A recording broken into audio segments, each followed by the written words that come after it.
Сәлем, мерекелік палау дайындаймыз. Ол үшін қазанға өсімдік майын құямыз. Қой етін салып пісіріп аламыз. Алдымен бір жағын, кейіннен екінші жағын. Туралған пиязымызды салып қуырамыз. Туралған сәбіздерімізді салып пісіріп аламыз.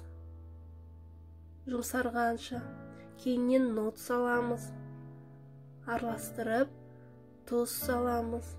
Қара бұрыш, қызыл бұрыш және зираны салып, жақсылап араластырамыз. Қақпағын жауып 5 минутқа демалдырамыз. Қайнаған суды құйып, мейізімізді салып, 15-20 минут жай отта пісіреміз.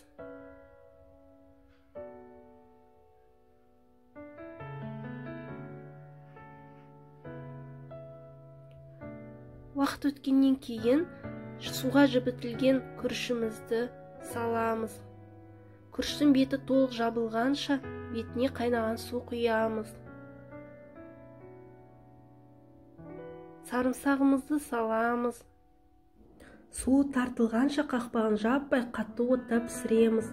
Тартылғаннан кейін тесіктер жасаймыз. 10-15 минутқа бетін жауып, жай отқа қоямыз. Уақыт өткеннен кейін палауды астынан үстіне қарай ауыстыру керек. Тағы 5 минут демалдырып қоямыз. 5 минуттан кейін палауымыз дайын. Ас болсын. Сіздермен бірге болған Зухра Алдияр.